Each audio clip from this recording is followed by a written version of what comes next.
Hello. മാമി ഉറങ്ങിയായിരുന്നാ? Hello. Hello, കേൾക്കാടാ. ഉറങ്ങിയൊന്നുമില്ല. എങ്ങനെ ഉറങ്ങും? നീ വിളിച്ചിട്ട് ഉറങ്ങിയെന്ന് ചോദിച്ചാൽ ചെറിയൊരു ഉറങ്ങാനുള്ള ഒരു മയക്കത്തിൽ വന്നിട്ട് നീ എന്നെ വിളിച്ചു. നീ ഉറങ്ങിയോ എന്നൊക്കെ ചോദിച്ചത് എങ്ങനെ ഉറങ്ങും? എന്താ നീ ഈ ടൈമായിട്ട് ഉറങ്ങാത്ത? ഉറക്കം വന്നില്ല. ഞാനെന്നെ മാമി വിളിച്ച് ചോദിക്കാന്ന് കരുതി. ഇന്നെങ്ങനെ ഉണ്ടായിരുന്നു? വലിയ കോൺഫിഡന്റ് ആയ? വണ്ടി ഓടിച്ച് തെളിയാറായി. ഞാൻ തെളിയാവുന്ന എനിക്ക് ഡൗട്ട്. നീ വണ്ടി ഓടിച്ച് തെളിയോ എന്നൊരു സംശയം. കോൺഫിഡൻസ് ഒക്കെ ആയി. അതെന്താ മാമി അങ്ങനെ പറഞ്ഞ?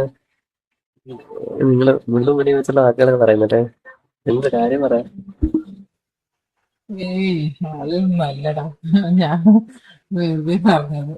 ഇത് പിന്നെടാ, നീ ഇന്നലെ ഞാൻ ഇത്തിരി ആക്സിലേറ്റർ കൂട്ടിയെന്ന് വെച്ച് ഞാൻ നിന്റെ മാമന് ഫോട്ടോ എടുത്ത് കാണിച്ചു കൊടുക്കുന്നുണ്ട്. നീ സൂക്ഷിച്ചിരുന്നോ? മാമൻ വിളിക്കും നിന്നെ. അതങ്ങനെയല്ല മാമി, നമ്മള് വണ്ടി വെച്ച് പിടിപ്പിക്കാൻ ചോദിക്കും. ഇത് എന്താണ് പറയുന്നത്? നമ്മള് അറിയാതെ വന്നു. നമ്മള് ആക്സിലേറ്റർ ഒരുപാട് കൂടി പോയി നമ്മള് വീണ് പോകും. മാമി മൂന്നാല് വട്ടം ചെയ്തതല്ലേ? ഞാൻ അപ്പോഴത്തെ അറിയാതെ ചെയ്തതാണ്. മാമന്റെ അടുത്തൊന്നും പറയല്ലേ, മാമൻ പിന്നെ എന്നോട് പറയും. ഇല്ലടാ, മാമന്റെ അടുത്തൊന്നും ഞാൻ പറയത്തുന്നത്. ഞാൻ നിന്നെ വെറുതെ പറ്റിക്കാൻ വേണ്ടി പറഞ്ഞായിരുന്നു. വേദന മാറിയില്ലെങ്കിൽ നീ എനിക്ക് വന്ന് കയ്യിലോട്ട് തടവി തരേണ്ടി വരും. അത് ഞാൻ പറഞ്ഞേക്കാം. നീ നാളെ എനിക്ക് വേദന കുറവില്ലെങ്കിൽ നാളെ വീട്ടിലോട്ട് വരണ്ടേ. എന്നിട്ട് എന്നെ കൂട്ട് നല്ല രീതിയിൽ തടവി സെറ്റ് ആക്കി തന്നിട്ടാണ് പോവാൻ. എടാ, പിന്നെ ഞാൻ എന്റെ ഇത്തിരി കാര്യം ചെയ്യാൻ പറഞ്ഞത്. എടാ, ഇന്നലെ നമ്മൾ അതിലേ പോയപ്പോഴത്തേക്ക് മറ്റേ സുനിലെ കണ്ടില്ലേ? ഒരു ചേച്ചി നടന്നു പോയപ്പോ ഞാൻ നിന്റെ അടുത്ത് പറഞ്ഞത് ഇവരെ മറ്റേ അവരുടെ റിലേഷനെ കുറിച്ചൊക്കെ ഓർമ്മയില്ലേ നിനക്ക്? ആ സമയത്ത് ഞാൻ നിന്റെ അടുത്ത് പറഞ്ഞ് അത് കുറച്ച് കഴിഞ്ഞ് എന്നിട്ടൊന്നും ഒരു അനക്കവും ഇല്ലായിരുന്നില്ല. മെനങ്ങാൻ ഞാൻ നിന്റെ അടുത്ത് പറഞ്ഞില്ലേ നിന്റെ ചെറുക്കൻ തട്ടി കാര്യമൊക്കെ.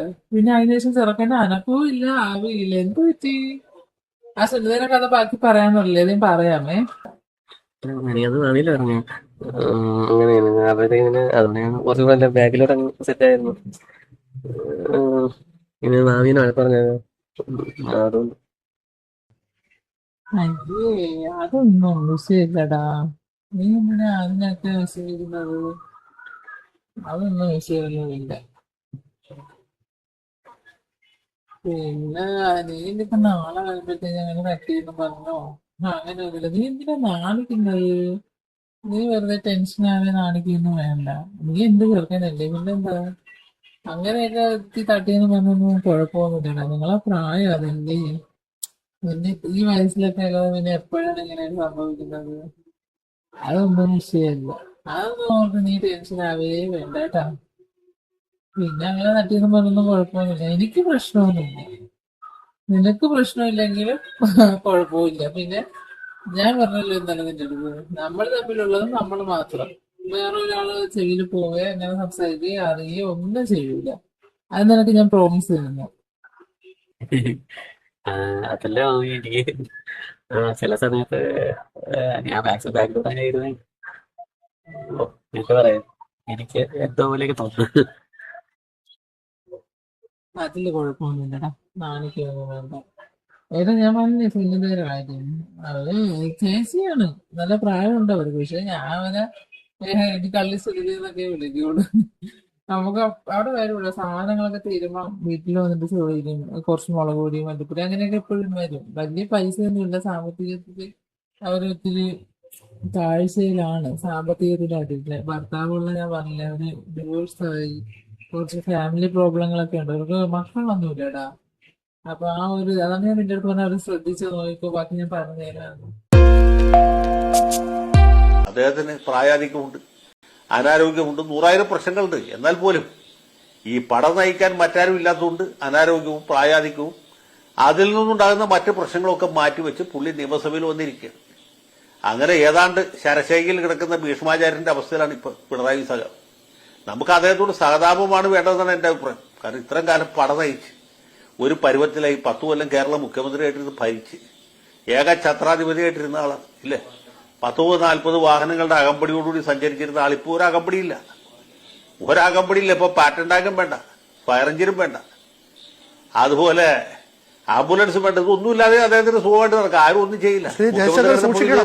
ആരും അദ്ദേഹത്തെ ഒന്നും ചെയ്യാൻ ഒപ്പമുണ്ടായിരുന്ന ഉദ്ദേശിച്ചിട്ടില്ല. അദ്ദേഹത്തിന്റെ അന്ന് വാഹന വ്യൂഹത്തിലുണ്ടായിരുന്ന വാഹനങ്ങളുടെ എണ്ണം തെറ്റിപ്പറഞ്ഞതിന് ഒരാൾക്കെതിരെ ഇപ്പോൾ പരാതി കൊടുത്തിട്ടുണ്ട് പിണറായി വിജയൻ, രമേശ് ചെന്നിത്തലയ്ക്ക്. അത്രയല്ലേ ഉള്ളൂ. ഈ രമേശ് ചെന്നിത്തലയ്ക്ക് അത് ഇപ്പോഴല്ലേ പരാതി കൊടുത്തു. എനിക്കെതിരെ അദ്ദേഹം എത്രയോ കൊല്ലം മുമ്പ് 50 ലക്ഷം രൂപ ചോദിച്ച് വക്കീൽ നോട്ടീസ് അയച്ചല്ലേ. എന്നിട്ട് അപ്പൊ ഇതൊന്നും കേട്ടാലും ജയശങ്കർ പേടിക്കില്ല, ചെന്നിത്തല ചിലപ്പോൾ പേടിക്കുമായിരിക്കും. എനിക്കാരും പേടിക്കേണ്ട ആവശ്യമൊന്നുമില്ല. വാഹന വ്യൂഹത്തിൽ ഇപ്പൊ 39 ഉണ്ടായിരുന്നുള്ളൂ, 40 ഇല്ലായിരുന്നു പറഞ്ഞാൽ അതിന്റെ ഉത്തരവാദിത്തം ഞാൻ പറഞ്ഞോളാം, പറയേണ്ട സ്ഥലത്ത് പറഞ്ഞോളാം. അപ്പൊ ഇതൊക്കെ കേട്ട് പേടിക്കുന്നവർ പേടിക്കും. ഈ പെപ്പിടി വിധിയൊന്നും എന്റെ അടുത്ത് വേണ്ട.